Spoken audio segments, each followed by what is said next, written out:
Buenos días. A nosotros nos correspondió el caso de la señora Amy von N., más conocida como Fanny Moser. Fue uno de los principales casos de Freud en el tratamiento de mujeres con histeria. Yo me voy a centrar en los aspectos más generales de este caso. Amy era una chica que nació en una familia adinerada de Suiza. Era la hija intermedia de 14 hijos. Su madre murió cuando ella tenía 19 años. Y más adelante, a los 23, contrajo matrimonio con un hombre también de una familia muy acomodada. Ella decide ir a terapia porque se empiezan a dar diferentes sintomatologías. Sin embargo, ella tiene como referencia del inicio de este tipo de situación por la muerte de su esposo 2 días después del nacimiento de su segunda hija. A ella la culpan de asesinato por este hecho y posteriormente se desmiente la razón de esta idea, debido a que pues sí, ella quedó con mucho dinero, pero pues no habían pruebas lógicas de que ella fuera la culpable. Cuando va a su intervención con Freud, él descubre que ella tiene una afasia que no le permite terminar las frases de manera concreta, y también hay 3 frases que ella menciona con mucha frecuencia: quédese quieto, no hable, no me toque. Freud, a través de la hipnosis, que fue una de las metodologías de su antecesor Breuer, que él retoma en este caso, ella le menciona que es la única manera de controlar el medio externo para que sus alucinaciones de insectos que la atacan no se intensifiquen. Freud hace también un ajuste metodológico en cuanto a la hipnosis y establece que la asociación libre es el método que le brinda más comodidad a su paciente, debido a que ella le muestra una inconformidad en cuanto al proceso que Freud estaba llevando. Ella le menciona que quiere que él la escuche y que ella tenga que decir lo que ella quiere manifestarle a su terapeuta. Ella logra salir de la clínica. Sin embargo, 7 meses después de su salida, tiene una recaída donde hay una restricción de alimentos. Cuando Freud la visita, conoce que se genera la sobredeterminación de los síntomas, es decir, que detrás de un síntoma hay muchos elementos interconectados que lo generan. Entonces, en este caso era la repulsión que tenía acerca de la carne después de cierto tiempo, debido a que tuvo un antecedente en su infancia que le generaba esto. El segundo fue una enfermedad venérea que tenía uno de sus hermanos, y ella temía que al compartir cubiertos con él se le transmitiera. Y la tercera era que ella sentía repulsión porque también uno de sus hermanos estuvo enfermo, y ella, cuando lo visitaba a la clínica, él escupía en un recipiente encima de la mesa de su camilla. Entonces ella sintió repulsión por este tipo de situación. Además, posteriormente, después de la recaída, ella tiene un fuerte enfrentamiento con Freud, debido a que una de sus hijas tiene una enfermedad ginecológica, y ella culpa a Freud de que su hija haya empeorado, porque ella tuvo un inconveniente, y era que no era consciente como tal de la afectación que tenía su hija mientras ella estaba en terapia. Gracias, y pues ese fue básicamente el recuento principal de lo que fue este caso. Más adelante mis compañeros harán un análisis metodológico en cuanto a los temas que hemos tenido en cuenta en el curso de teoría psicoanalítica. Emi era una de sus primeras pacientes. Gracias a ella logró ejercer sus capacidades de observación, imaginación y razón, lo que lo llevó a desarrollar la teoría bajo el ejemplo vivo de esta paciente y bajo las analogías de Breuer. Mientras crecía la relación terapéutica entre Freud y Emi, se hallaban más compromiso y propiedad de parte de Freud por el progreso de su paciente. Freud notó que Emi tenía consigo grabadas, muy grabadas, 3 frases importantes, que era: quédese quieto, no diga nada, no me toque.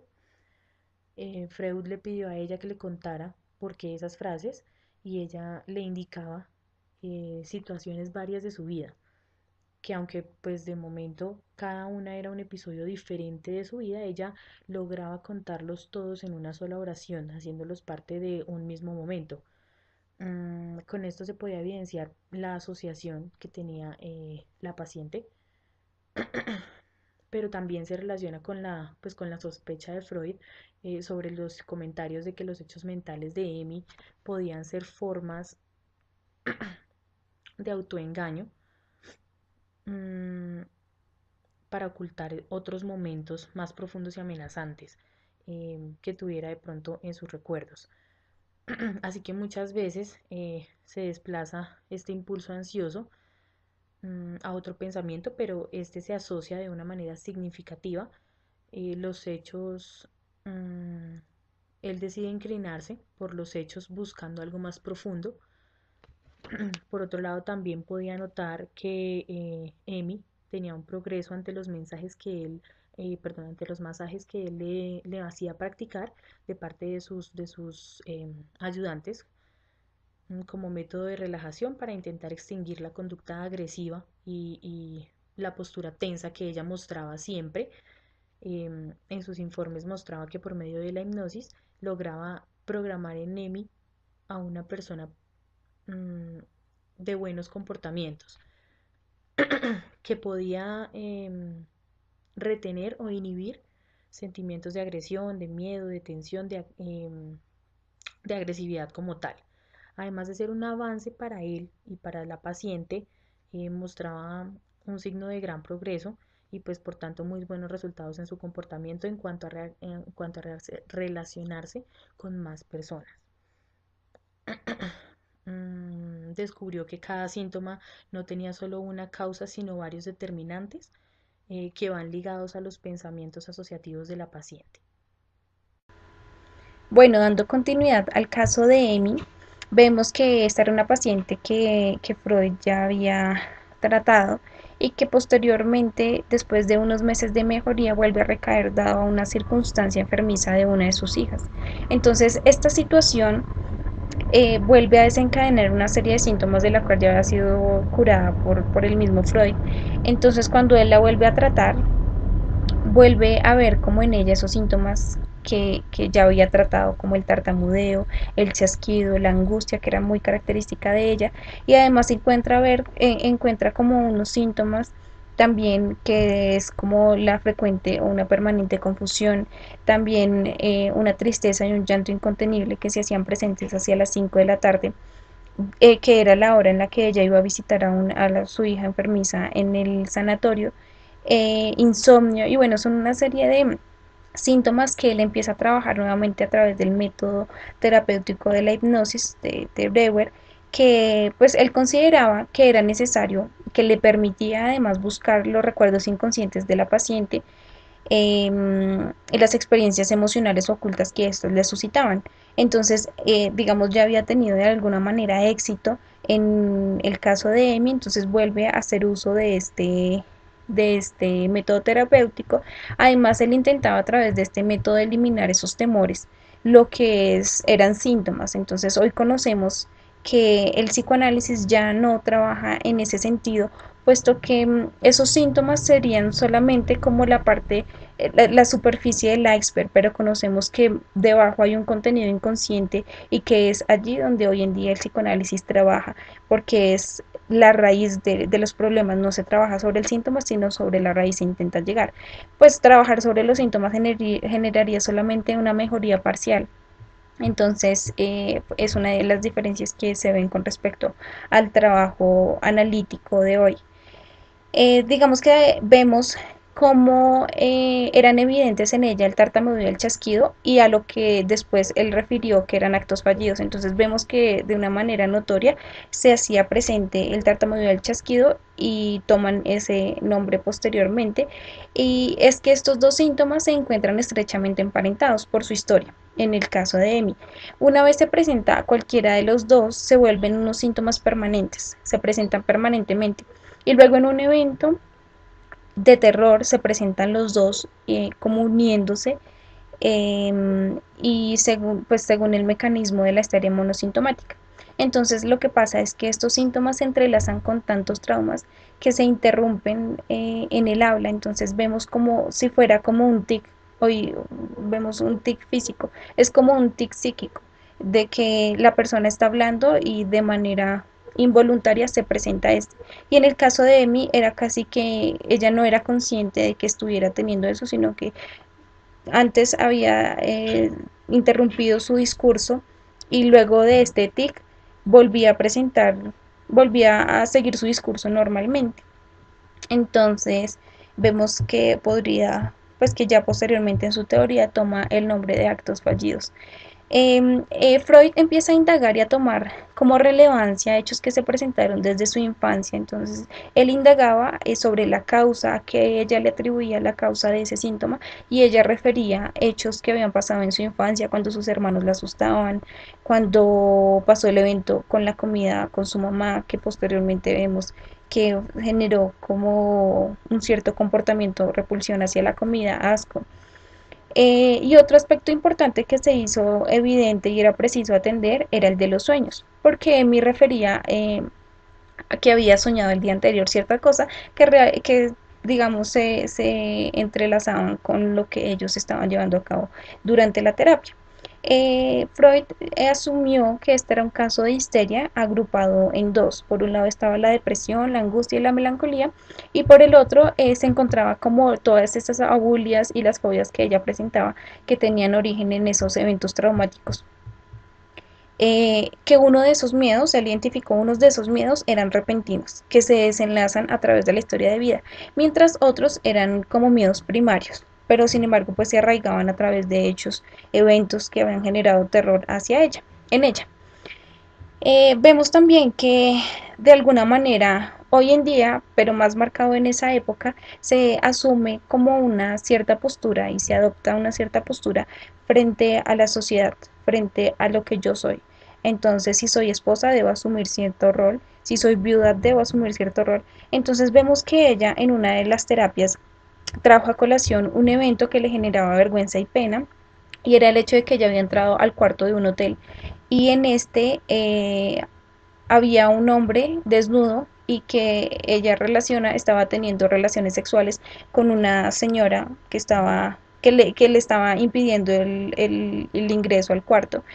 Entonces genera sorpresa y genera miedo el hecho de que haya entrado y ella haya pensado que es un abrigo, pero cuando se acerca es un hombre y se pone de pie. Además estaba desnudo. Entonces considero que tiene relación porque vemos que Freud le da una relevancia a todo el tema sexual y esto general, pues en ella generaba un tema como de angustia también, le generaba malestar.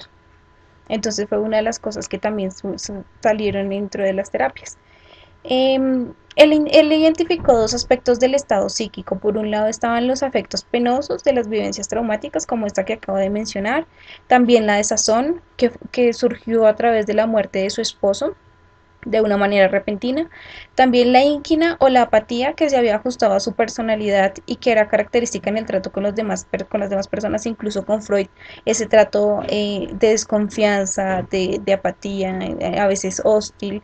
Eh, entonces fue una de las cosas que él identificó y pues identificó la raíz, que era la persecución de los parientes.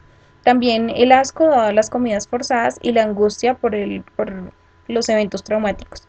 Y por el otro lado, la actividad némica, que era lo que pues ya había mencionado anteriormente, y es que una situación actual se asocia con situaciones anteriores y de alguna manera se evocan todas esas sensaciones que se habían presentado en hechos anteriores, incluso pues desde la infancia, y se hacen presentes al día de hoy y que muchas veces toman como se generan síntomas corporales. También quisiera referirme hacia el hecho de que ella muchas veces manifestaba que estaba enferma, pero era más que todo dado a como a un tema de que ella tomaba como de victimización ante Freud, o de alguna manera ella se hacía pasar como enferma, o digamos que no lo hacía de manera consciente, sino se presentaban dolores en su cuerpo, pero ella le preguntaba como, doctor, usted está o Freud, ¿a usted le molestó tal cosa? Digamos que, y él le dijo que no, en varias ocasiones y ella ya después al momento ya digamos que manifestaba una mejoría. Entonces vemos que también hay un vínculo con el terapeuta y que depende mucho la relación con el terapeuta, la presencia o no de algunos síntomas. Bueno, a continuación pues concluiremos el caso de Amy y pues cómo fue esto importante para Freud y todo el desarrollo de su teoría. Gracias. Bueno, ya como conclusiones y final acerca del caso de la señora Amy von N, podemos decir que fue un caso de vital importancia para una comprensión de la teoría psicoanalítica, ya que fue la representación en la cual Freud empieza a ejercer sus capacidades de observación, de escucha, de imaginación y de razón. Este caso nos lleva a la conclusión de ciertos aspectos bastante importantes. El primero de ellos fue que Freud se sensibilizó acerca de las limitaciones que posee la hipnosis y por ende las carencias que tiene la catarsis. Digamos, al no poder conseguir comprender toda la red de emociones estranguladas que había en la persona o aquella red de emociones reprimidas. Y el por qué estas, al no reconocerse completamente, vuelven a aparecer con el paso del tiempo o el paso de los años. El segundo aspecto importante fue que la señora Amy proporcionó a Freud un saber similar o parecido al que le dio Berta Brewer, al saber cómo debía continuar, ya que Amy, cansada o irritada por el insistente cuestionamiento, exploración y órdenes que él le daba a ella, le sugirió que nada más quería o que le permitiera hablar sin interrupción alguna. Esto le servirá a Freud unos cuantos años más adelante, cuando se dio cuenta que no todos los pacientes son hipnotizables y que se vio obligado a buscar otro método para tratar a este tipo de personas. Como un tercer aspecto, fue la hipótesis que nació en Freud acerca de que el trabajo de la mente era proteger el yo consciente contra pensamientos desagradables, atemorizantes o inaceptables que pudiera sentir o sufrir la persona. En este caso, para Amy, la preocupación por la enfermedad de su hija se vio oculta por una preocupación consciente que estaba relacionada, en este caso, con la seguridad de sus hijas en el elevador. Pues se concluyó que es la defensa y no la confusión la responsable de aquellos desplazamientos de lo consciente a lo inconsciente. Bueno, en cuarto lugar fue cuando Freud empieza a darle importancia a emociones sin conflictos que hayan sufrido o hayan padecido en la niñez, ya que estos podían influir bastante en la adultez, como por ejemplo las experiencias de Amy con la muerte que tuvo en su infancia con sus hermanos, no se borraron del todo de su memoria cuando ya era adulta y se veía evidenciado en ciertos aspectos físicos o razonamientos de ella. Bueno, como quinto, Freud estaba desconcertado, digamos, del por qué los síntomas de la señorita Amy volvían y volvían después de una remisión temporal y una gestión hipnótica bastante fuerte para eliminarlos. Bueno, esto se veía que estos síntomas estaban sobreestimados en múltiples consecuencias o por lo cual requerían una exploración más profunda. Aquí Freud empezó a darse cuenta que la hipnosis no era lo bastante completa para llegar a estos recuerdos reprimidos o a esta exploración tan profunda como la que él quería o necesitaban los pacientes. De aquí en adelante Freud empieza a descubrir el método de la asociación libre, la cual los pacientes por algún motivo se sentían más tranquilos y confiados y podían dar aquellos recuerdos reprimidos con más confianza y podían hablar más fácilmente acerca de ellos. Bueno, con esto se finaliza el video acerca del caso de la señora Amy von N. Espero haya sido de su agrado, que los que vieron este video se les da un gran agradecimiento por todo y muchas gracias de parte mía y de parte de mis compañeras, las cuales expusieron anteriormente. Un saludo para todos y muchísimas gracias.